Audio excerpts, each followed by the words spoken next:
हाय guides, मैं Mohanlal Jangid physics की online class में आपका हार्दिक स्वागत करता हूं। देखिए, पिछले वाले वीडियो में हमने लेंस मेकर सूत्र के बारे में अध्ययन कर लिया है। आज का जो हमारा टॉपिक है वो आता है लेंस समीकरण। अब देखिए, प्रश्न ये उठता है कि लेंस समीकरण क्या होता है। तो देखिए, जिस प्रकार से प्रत्येक दर्पण के लिए बिंब दूरी u, प्रतिबिंब दूरी v व फोकस दूरी f में एक संबंध होता है, उसी प्रकार से प्रत्येक लेंस के लिए भी बिंब दूरी u, प्रतिबिंब दूरी v व फोकस दूरी f में एक संबंध होता है। उसे ही क्या कहा जाता है? लेंस समीकरण। तो देखिए, लेंस समीकरण कहेंगे प्रत्येक लेंस के लिए बिंब दूरी u, प्रतिबिंब दूरी v व फोकस दूरी f में एक संबंध होता है।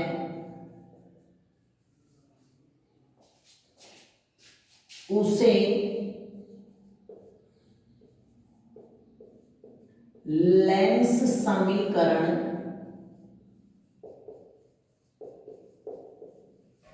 कहा जाता है तथा यह संबंध निम्न होता है। अब देखिए, संबंध ये होता है 1/f is equal to 1/v minus 1/u। देखिए, ये संबंध होता है, इसी संबंध को कहा जाता है लेंस समीकरण। अब प्रश्न ये उठता है कि uv व f में ये संबंध किस प्रकार से ज्ञात किया जाता है। तो ये हम यहां ज्ञात करते हैं ये संबंध। तो देखिए, यहां लिखते हैं u v व f में संबंध। तो देखिए मित्रों, u v और f में संबंध ज्ञात करने के लिए हम मान के चलते हैं ये कोई हमारे पास उत्तल लेंस है, कॉन्वेक्स लेंस है। इसके सामने ये कोई वस्तु रखी हुई है AB। अब देखिए, इस वस्तु का प्रतिबिंब इस लेंस के द्वारा कैसे प्राप्त होता है।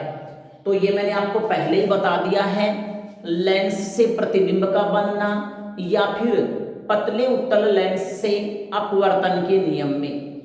तो देखिए, जब कोई प्रकाश की किरण किसी लेंस के ऊपर मुख अक्ष के समांतर आपतित होती है तो वह अपवर्तन के पश्चात द्वितीय फोकस में से गुजर जाती है, और जब कोई प्रकाश की किरण लेंस के प्रकाशिक केंद्र में से गुजरती है तो वह बिना विचलन के सीधे निकल जाती है। और जब कोई प्रकाश की किरण किसी लेंस के प्रथम फोकस में से गुजरती है तो अपवर्तन के पश्चात वह मुख्य अक्ष के समांतर हो जाती है। अब देखिए मित्रों, जहां पर ये तीनों किरणें मिलती हैं उसी बिंदु के ऊपर क्या प्राप्त होता है? वस्तु का प्रतिबिंब प्राप्त होता है, जो कैसा होता है? वास्तविक और उल्टा होता है।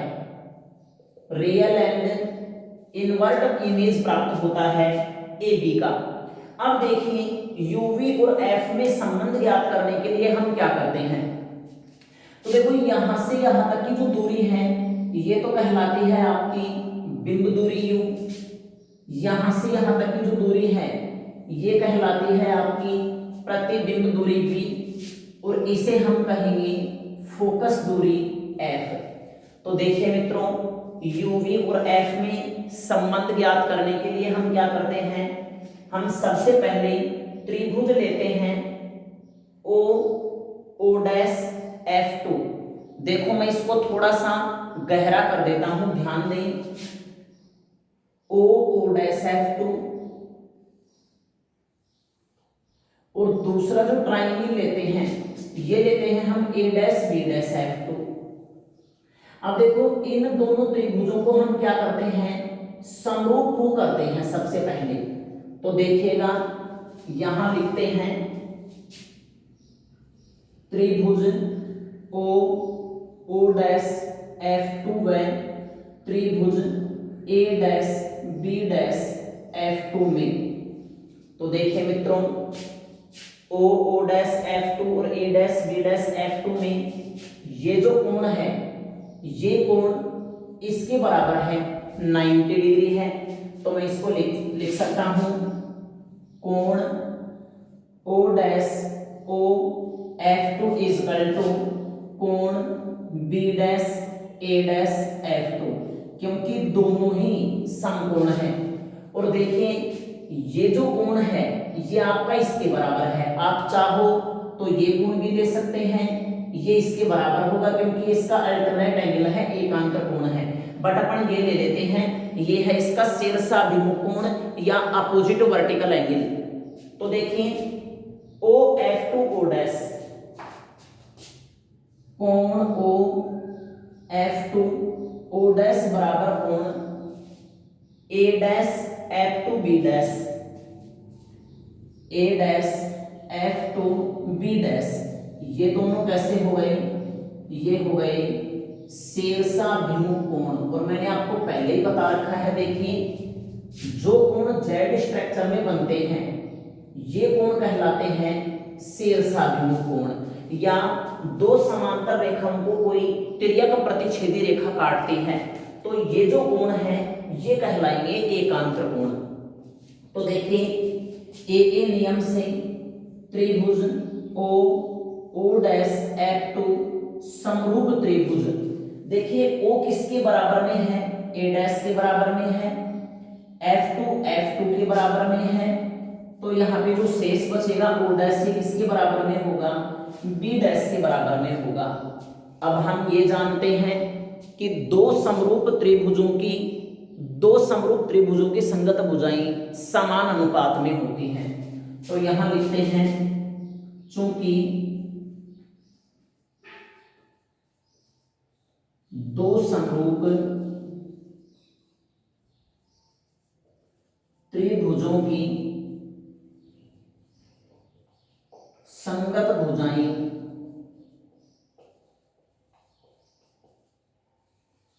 समान अनुपात में होती हैं, इसीलिए O O dash upon A dash B dash equal to O F2 upon A dash F2। अब देखिए मित्रों मैंने यहाँ पे O डैश F2 और B डैश F2 नहीं लिया। तो देखो O डैश F2 ये कर्ण है इस त्रिभुज में जो हमें ज्ञात नहीं है, और ये B डैश F2 है ये इस त्रिभुज में कर्ण है, ये भी हमें ज्ञात नहीं है, इसलिए हम ये नहीं लेते हैं। तो देखिए परंतु दो समांतर रेखाओं के बीच में कितनी ही लंब डालिए सारे लंब लंबाई में समान होते हैं। तो मैं यहां पे लिख सकता हूं परंतु O O dash equal to A B के, इसीलिए ए बी अपॉन में A dash B dash equal to O F2 upon A dash F2, और इसे हम समीकरण 1 दे देते हैं। अब देखिएगा ये हमारे पास ये जो संबंध आया है ये केवल और केवल F और एक प्रकार से हम ये कह सकते हैं V में आया है। अब हम क्या करते हैं, अब हम वापस से ऐसे दो त्रिभुज लेते हैं जिसमें AB भी आए A डैश B डैश भी आए और कोई भी एक कोण बराबर हो। तो देखिए मित्रों ये लेते हैं हम ABO और दूसरा लेते हैं A dash B dash O। तो देखिए अब यहां लिखते हैं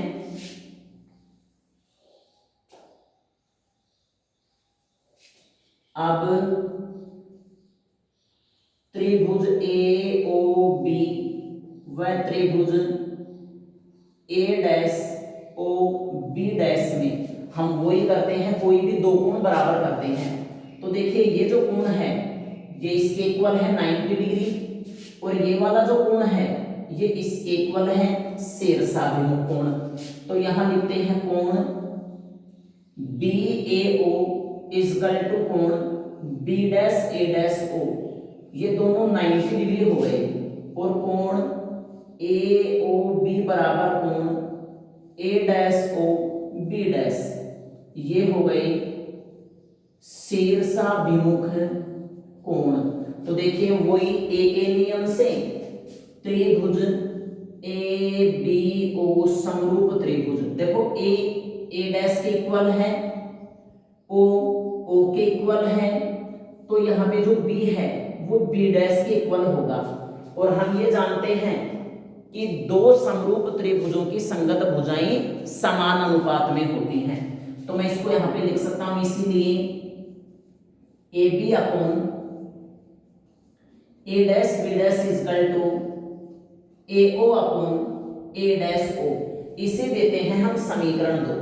अब देखिए मित्रों 1 और 2 में देखिए समीकरण 2 से ये जो मान है, इसका जो मान है A B upon A dash B dash का जो मान ये है, ये हम यहाँ पे रख देते हैं समीकरण 1 में। तो यहाँ लिखते हैं समीकरण 1 व समीकरण 2 से रखिए मान। तो देखिए इसके स्थान पे हम ये रखते हैं, तो क्या आएगा A O upon A dash O equal to O F two upon A dash F two, O F two upon A dash F two. अब देखिएगा ए ओ बिंब दूरी है, ए डैश ओ प्रतिबिंब की दूरी है, ओ एफ टू फोकस दूरी है, परंतु ये दूरी हमारे पास नहीं है ए डैश एफ टू। तो इसको किस प्रकार से ज्ञात करें? तो देखिए जब हम इस ए डैश ओ में से ओ एफ टू को लेस करेंगे तो ये बचेगा ए डैश एफ टू। तो मैं यहां पे लिख सकता हूं परंतु O F two equal to होगा A dash O minus, sorry यहां पे देखिए ए डैश एफ टू की वैल्यू हमें फाइंड करनी है। तो A dash F two equal to होगा A dash O minus O F two, minus O F two, ये मान यहां पे रखिएगा। तो देखिए इसीलिए ए ओ अपॉन ए डैश ओ बराबर में ओ F two upon A dash F to के स्थान पे ये रखते हैं ए डैश ओ माइनस का ओ एफ टू, परंतु चिन्ह परिपाटी से, अब देखिए मित्रों चिन्ह परिपाटी से जिस प्रकार से दर्पणों के लिए चिन्ह परिपाटी लागू होते हैं उसी प्रकार से लेंसों के लिए भी चिन्ह परिपाटी लागू होते हैं। तो देखिए ए जो है ये बिंब है और बिंब को मापने के लिए हमें प्रकाशिक केंद्र से इधर चलना पड़ेगा एक्स डैश अक्ष की ओर, तो ये दूरी हो जाएगी ऋणात्मक। अब देखिए ए डैश प्रतिबिंब है, यहां से दूरी मापने के लिए हमें एक्स अक्ष की ओर चलना पड़ेगा, तो ये दूरी पॉजिटिव हो जाएगी वह ओ एफ टू। तो देखिए मित्रों ओ एफ टू ये दूरी मापने के लिए भी हमें एक्स अक्ष की ओर चलना पड़ेगा, तो ये भी पॉजिटिव हो जाएगी। अब ये मान यहाँ पे रखें, तो देखिए इसीलिए माइनस यू अपॉन में v equal to F upon में v minus F, cross multiply कीजिए तो देखिए क्या मान प्राप्त होगा, यहाँ पे मान प्राप्त होगा vf equal to minus UV plus UF. अब देखिए क्या करते हैं हम, ये फोकस दूरी वाली राशियों को एक तरफ लेते हैं, तो जब इसको पक्षांतरित करेंगे तो ये तो धनात्मक होगा, uv इक्वल टू uf, और इसको इधर लेके जाएंगे तो ये होगा माइनस का vf। देखिए मित्रों, हमें संबंध ज्ञात करना था uv और f में, तो दोनों ओर uvf का भाग दे देते हैं, या फिर यहां से f कॉमन लेके भी सोल्व कर सकते हैं। तो हम यहां लिखते हैं दोनों ओर uvf का भाग देने पर, दीजिए मित्रों। तो देखिए क्या मान प्राप्त होगा, uv अपॉन में uvf equal to uf upon में uvf माइनस vf अपॉन में uvf। तो देखिए मित्रों, uv से uv कैंसिल, uf से uf कैंसिल, vf से vf कैंसिल, क्या बचेगा 1/f equal to 1/v minus 1/u। तो देखिए ये जो समीकरण 3 प्राप्त हुआ है, यही आपका क्या है, लेंस समीकरण है। तो मैं यहां पे लिख देता हूं, इसको ध्यान देना। समीकरण 3 लेंस समीकरण है। चित्र वर्णन मैं यहां के देता हूं। चित्र में दर्शाए अनुसार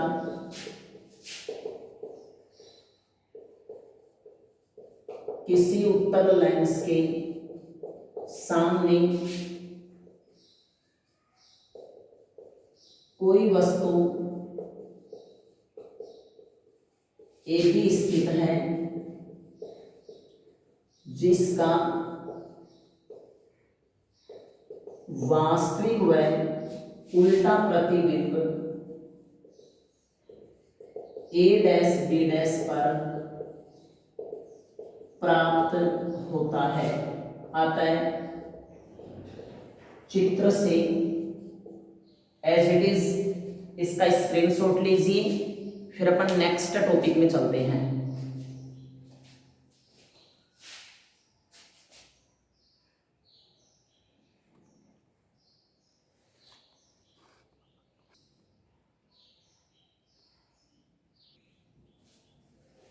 अब देखिए मित्रों, नेक्स्ट टॉपिक आता है लेंस का रेखीय आवर्धन या मैग्नीफाइंग ऑफ लेंस।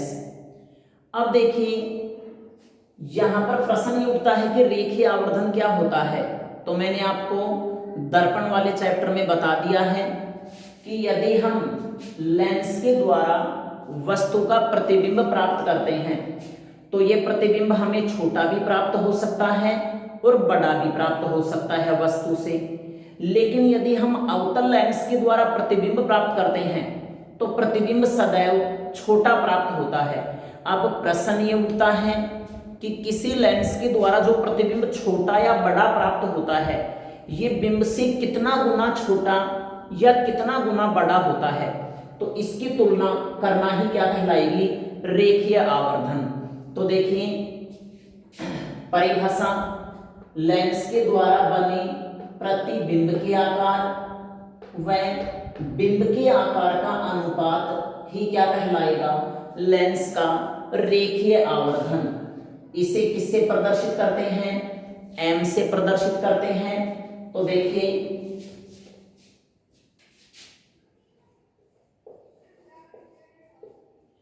अब इसका व्यंजक किस प्रकार से प्राप्त करते हैं। तो देखिए मित्रों, m इक्वल टू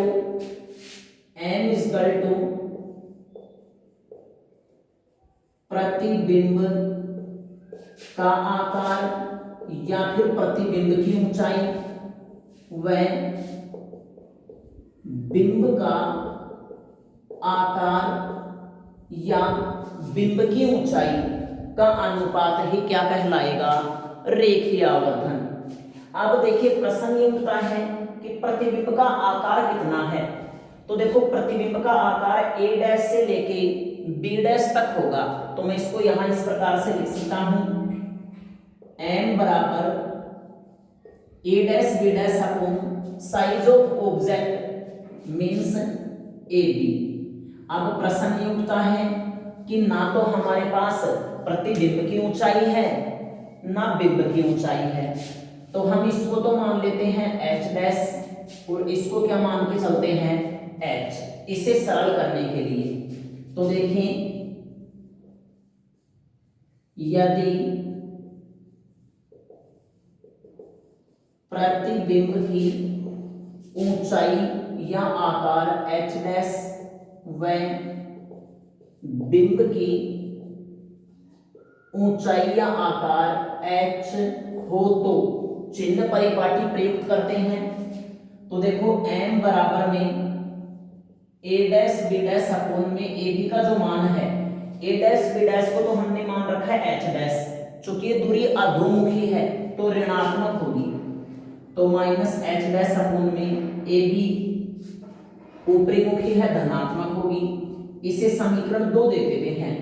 अब देखिए ये तो h के पदों में मान आया है, यदि मान लीजिए हमें h और h डैश अज्ञात हो तो इसके लिए हम क्या करते हैं, देखो यहां से यहां तक की दूरी तो है u और यहां से यहां तक की जो दूरी है वो है v, तो हम uv के पदों में प्राप्त कर लेते हैं। कैसे, यहां लिखते हैं चूंकि त्रिभुज a dash b dash o समरूप त्रिभुज a b o, जो कि मैंने आपको पिछले टॉपिक में बताया है।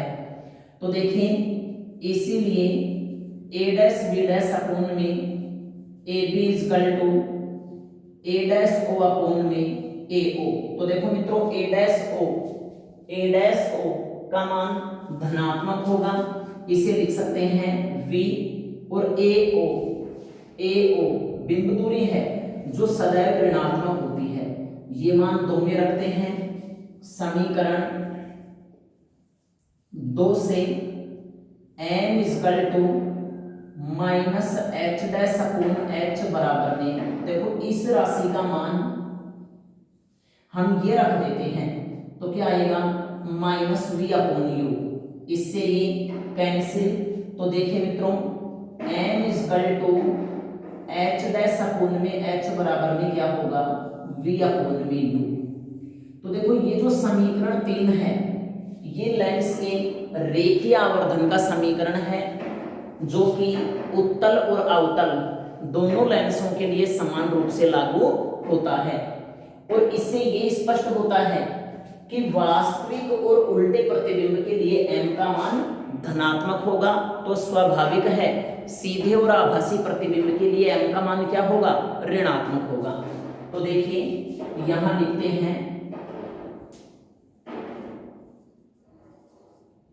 समीकरण 3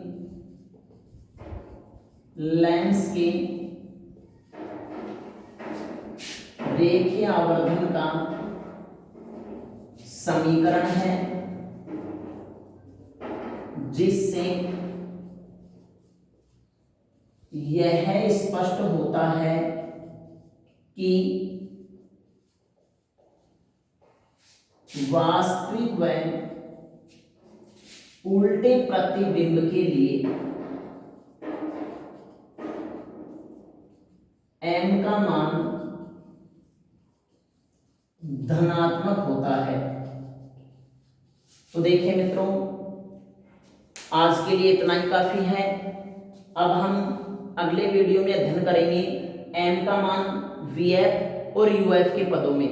तो देखिए मेरे साथ लगातार बने रहिए और चैनल को सब्सक्राइब और लाइक करते रहिए, ताकि आगामी वीडियो आपको तुरंत प्राप्त हो सके। धन्यवाद।